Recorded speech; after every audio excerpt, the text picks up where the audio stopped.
Salut à toutes et à tous, les amis, on se retrouve pour la review de NXT Deadline qui a eu lieu donc le 7 décembre 2024, donc c'est ce samedi dernier.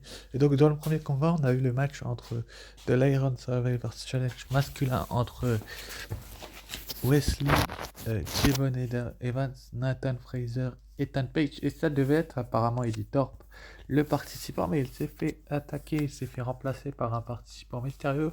Donc Ethan Page, Wesley, Kevin Evans et Nathan Fraser ont très très bien catché. Je vais pas vous mentir les amis, en vous disant ça, franchement j'ai beaucoup aimé leur style de catch et comment le match se déroulait. Donc sans vous mentir, j'ai beaucoup apprécié euh, ce que la WWE a livré comme performance dans ce type de rencontre. Donc c'est quand même une bonne nouvelle de voir une telle affiche avec quatre protagonistes qui ont été quand même à la hauteur de ce match, parce qu'il fallait y être à la hauteur de ce match, franchement. Wesley, impressionnant. Javon Evans, un talent hors du commun, du feature qui va bientôt aller dans le roster principal. Ça ne serait tardé, je pense. Nathan Fraser, à moitié des champions par équipe, j'en parle pas. Et Ethan Page, le roublard et l'ancien champion NXT, franchement, il a été. Ils ont tous été tous très très impressionnants. Il y a eu quelques comptes, quelques tombées de part et d'autre de la part des participants de cette rencontre. Donc il y a eu un tombé de. Je crois que Wesley avait un point, Nathan Fraser avait un point. Et je crois que c'est Ethan Page qui avait un point. Mais je suis même pas sûr. Je vais vous dire ça tout de suite. Ouais, c'est ça. Et Ethan Page avait un point. Javon Evans n'avait pas de point à ce moment-là. Et Obafemi donc a fait ce grand retour. Il a débarqué tout simplement pour remplacer Eddie Thorpe. Et à ce moment-là, franchement, et Obafemi, je sais pas si c'est lui ou pas qui a attaqué. Comment il s'appelle, Editor, mais il a détruit tout le monde. Franchement, il a été très très impressionnant au FMI. Il s'est un petit peu reposé au Nigeria, il revient plus affûté que jamais des Ruler of NXT. Et franchement, j'étais très impressionné par le style de lutte de catch d'Obafemi. Je sais pas, j'ai l'impression que Obafemi est un excellent lutteur, qu'il a du potentiel et qu'il a été champion nord-américaine pendant un très très long moment. Mais là, franchement, l'avenir est donc en 10 minutes. Il a fait un tombé je crois que c'était sur Ethan Page. Ethan Page, il a fait un tombé, mais ouais, il a fait un tombé sur Fraser et un double compte sur Wesley et Javon Evans. Et donc, il devient le nouveau prétendant numéro 1 au titre de champion de NXT, qui est détenu par le champion qui défendait son titre à ce show-là. Franchement, c'est un point positif. J'aime beaucoup ce catcheur qui est Obafemi, qui est un catcheur de devenir et en grande, grande progression. Je disais donc qu'Obafemi est en très grande progression. Franchement, il a été impressionnant dans ce match. Et ça va être un très, très gros défi pour l'actuel champion NXT. Et c'est bien évidemment un point positif que ce soit lui le challenger. Ensuite, après, donc, on a une petite promo de Lexis King au niveau de la ville où se déroulait le show, Minneapolis, Minnesota, au niveau d'une rail de train. Il parle un petit peu de son avenir. Bon, enfin bref, c'est un point neutre, j'attends de voir la suite pour en donner mon avis. Enfin bref, ensuite après, donc on a eu le deuxième match de la soirée, un NXT Underground match entre la belle Jada Parker, ma femme, et Lola Vice. Franchement, Lola Vice et Jada Parker, et j'ai pas trop aimé ce match. Je vous cache pas que les underground, les combats de style MMA, c'est pas mon kiff non plus, donc je vais pas m'éterniser là-dessus. C'est deux catcheuses très talentueuses, hein. Lola Vice alias Valerie Gueda et, euh, et, euh, et, euh, et Jada Parker. Elles sont en rivalité, elles se cherchent depuis de nombreux mois. Jada Parker avait remporté la première rencontre, donc c'est plutôt une bonne nouvelle. Enfin, c'était plutôt une bonne nouvelle, j'étais assez content à ce moment-là. Mais là, c'était dans le terrain de Lola Vice qu'elle était, donc c'était assez logique en fait, si vous voulez, que Lola Vice allait gagner ce match. C'est pas que j'ai pas aimé ce match, hein, je l'ai apprécié à sa juste valeur, mais je préfère les vrais combats de catch où les catcheurs et les catcheuses se mettent un petit peu sur la gueule. Là, elles ne se sont pas assez mises sur la tronche à mon goût, et j'ai trouvé ça assez dommage de voir ça comme ça. Donc c'est dommage, j'aurais voulu un match un peu plus hardcore. plus difficile, peut-être pour le premier pay-per-view de 2025 et le New Year's Evil que je vous parlerai en fin de vidéo, mais franchement là, Jada Parker s'est bien défendue, hein, mais elle a été mise knockout par Lola Vice à un moment donné avec un coup de genou, mais il était tellement violent que franchement c'est dommage, j'aurais voulu que le match dure un petit peu plus longtemps, mais étant donné que, au vu de la carte, ça aurait été compliqué, bah là, franchement, Lola Vice, elle a été quand même très talentueuse, elle a pu remporter cette rencontre. Enfin bref, peut-être qu'un jour, elle gagnera ce type de match Jada Parker. En tout cas, Lola Vice, avec ce regard pour être complètement KO, Jada Parker remporte donc cette rencontre et c'est quand même une bonne nouvelle pour elle. C'est un point positif parce que si elle avait perdu, qu'est-ce qu'on aurait fait d'elle derrière? Peut-être que métaphore, non pas métaphore, Jada Parker et Ethereum vont rejoindre SmackDown ou Raw, étant donné qu'il y aura peut-être il y a une draft qui est prévue, enfin des échanges de catcheurs. Enfin bref, dans le troisième combat, on a eu les champions par équipe de NXT Fraction entre No Corner, Catch Crew. Donc, et franchement, les amis de. Comment il s'appelle de l'autre? J'ai oublié son nom. Les amis du shooter Charlie Dempsey, ils ont livré un sacré combat, mais Axiom et Nathan Fraser sont pas la meilleure équipe de la NXT pour rien, ils l'ont démontré ces dernières semaines. Et Nathan Fraser en plus a eu un match d'une très très forte intensité. Mais là, ils ont tout simplement prouvé qu'ils étaient à la hauteur de ce type de combat. Franchement, j'ai énormément apprécié comment, euh, comment la NXT a géré ce match-là. Surtout que les deux challengers étaient quand même une équipe qui a donné du fil à retordre aux champions. Franchement, je ne pensais pas que les champions galéraient autant face à ce style d'équipe-là, ce type d'équipe-là.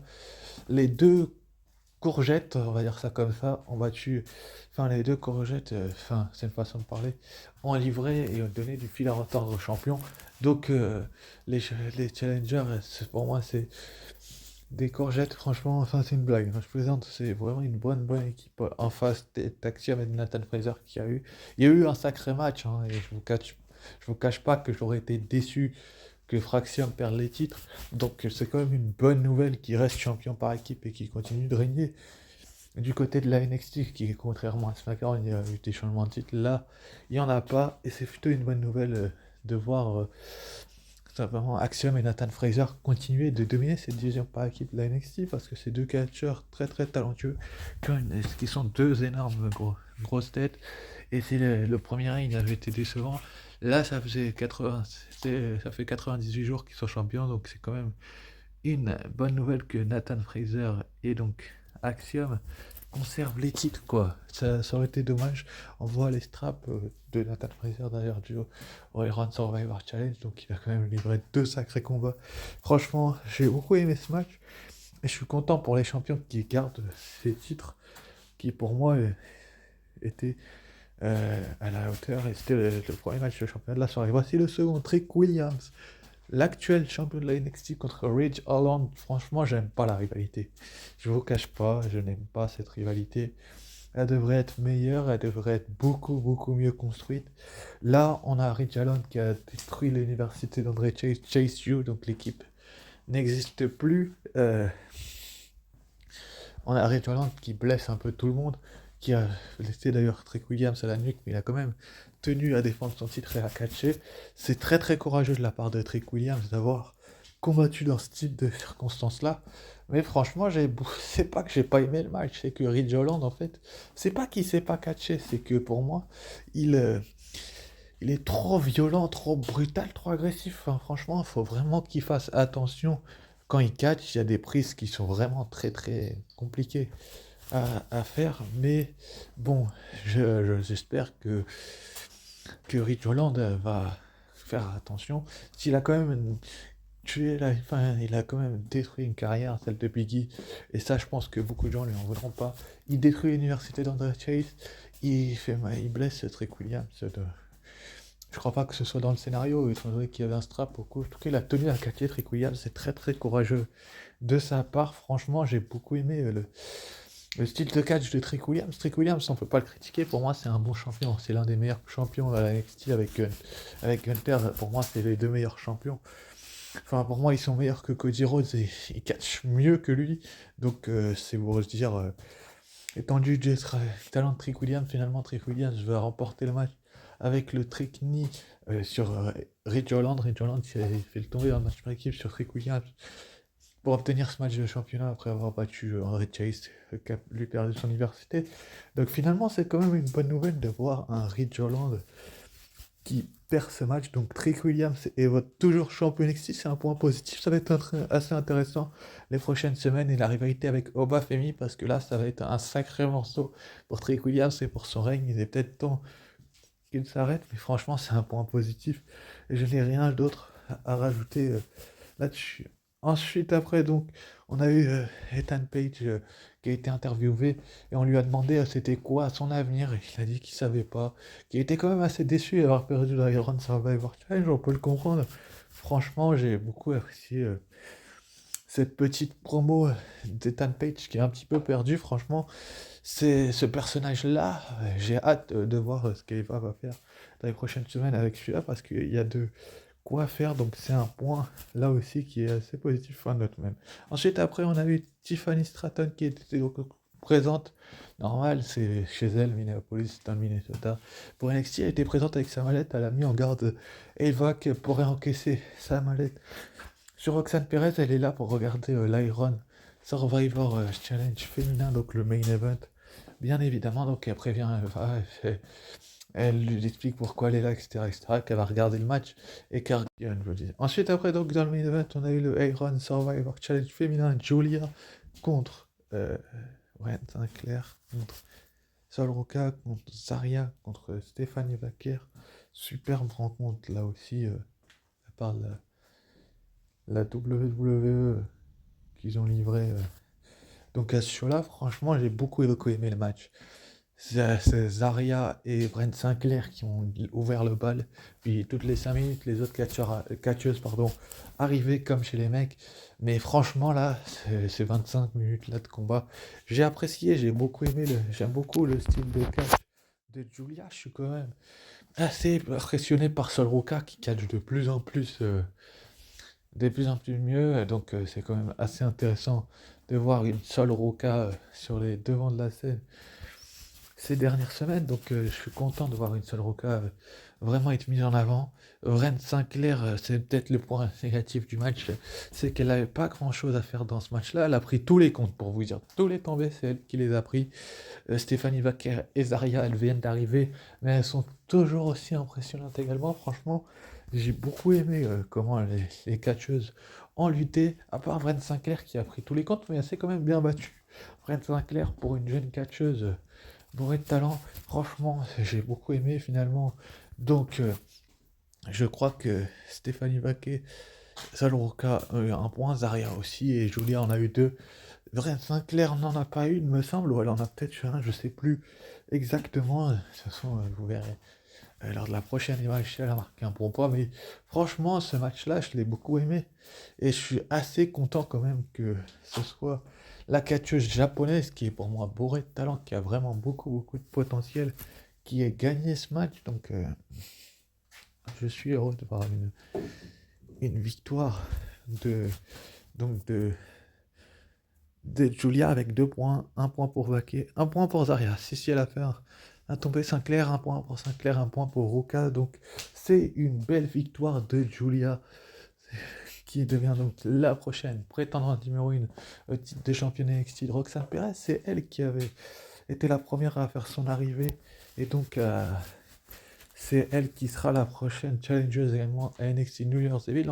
Ça va être intéressant dans les prochaines semaines de voir, dans les prochains NXT, donc demain soir, de voir comment Julia et Roxanne Perez vont se confronter. Ça va être quand même assez intéressant, mais ça reste un point positif. Pour la note du show, je mettrai un bon 16 sur 20, tout simplement. Ensuite, après, donc, comme je vous l'ai dit, il y a le prochain pay-per-view de la NXT sera New Year's Evil le 16 janvier 2025. Donc, Roxanne Perez contre Julia, apparemment, et Obafemi contre Trick Williams pour les deux titres principaux. Ça va être assez intéressant de voir ce qui va se passer dans ce type de circonstances-là. Donc, on va bien voir ce qui va se passer donc là-dessus. Et donc, annoncé pour le Raw de ce soir. Donc, Rhea Ripley contre Raquel Rodriguez. Rhea Ripley qui tente de mettre les mains sur le World Women's Championship de Liv Morgan qui le défendra ce samedi à Saturday Night Main Event contre Io Sky. Va affronter donc Mami, va affronter Raquel Rodriguez. Donc, la partenaire de Liv Morgan. Ça va être un combat assez intéressant et une opposition de style pour le Raw de cette nuit. Bon, pour ce qui est de mon pronostic, je pense que vous le savez tous très bien. Laquelle des deux devrait l'emporter? Pour moi, ce serait Rhea Ripley, ce serait logique. Enfin bref, ensuite après, donc, le tournoi pour le titre intercontinental féminin va continuer avec le premier tour. Lyra Valkyria contre Zelina Vega contre Ivy Nile. Donc, pour moi, ça doit être soit Lyra Valkyria, soit Zelina Vega qui doit gagner le match, mais surtout pas Ivy Nile, qui pour moi n'a pas besoin en fait de ce titre dans l'immédiat. Donc, j'espère que Valkyria ou Zelina Vega va gagner, mais on verra bien ce qui se passe. Ensuite, après, donc, on aura également les Wyatt Six contre le Final Testament et le Miz. Ça va être un combat assez intéressant. Là aussi, on va voir si Alexa Bliss va faire ses débuts ou pas. C'est un point à ne pas rater, surtout pas manquer. Donc, c'est un point vraiment une bonne nouvelle de voir un tel scénario avec. Je vous disais donc que ça va être très intéressant le match entre les Wyatt Six et le Final Testament et le Miz. Ensuite, après, donc, annoncé pour NXT, demain, Oba Femi, vainqueur de l'Iron Survivor Challenge masculin, va s'adresser à l'univers de la NXT. Ça va être assez intéressant. Je pense que cette promo peut être assez intéressante et que c'est forcément un point positif de voir Oba Femi sur les devants de la scène. Donc, je vais vraiment surkiffer l'idée de voir Oba Femi être vraiment sur les devants de la scène ces prochaines semaines en rivalité avec Trick Williams. Donc, ça va être assez intéressant que ça promo. Ensuite, annoncé également pour NXT le tag team match entre Gigi Dolin et Tatum Paxley contre Jesse Jane et Jasmine Nix avec Fallon Henley, la championne nord-américaine, dans le coin de ces deux alliés. Donc, ça va être assez intéressant de voir comment Gigi Dolin et Tatum Paxley vont combattre. Et donc, on aura donc, ce samedi Saturday Night Main Event avec Cody Rhodes qui va défendre son titre contre Kevin Owens, Gunther contre Finn Balor. Également la finale pour le tournoi pour le titre des États-Unis. Et les matchs, et un autre match dont je vous dirai dans l'espace commentaire. Élément que je vous en ai parlé, Liv Morgan contre Io Sky pour le titre féminin. Donc n'hésitez pas à liker, commenter, partager, vous abonner si ce n'est pas déjà fait. À demain pour la review de Ciao, bye, à très vite.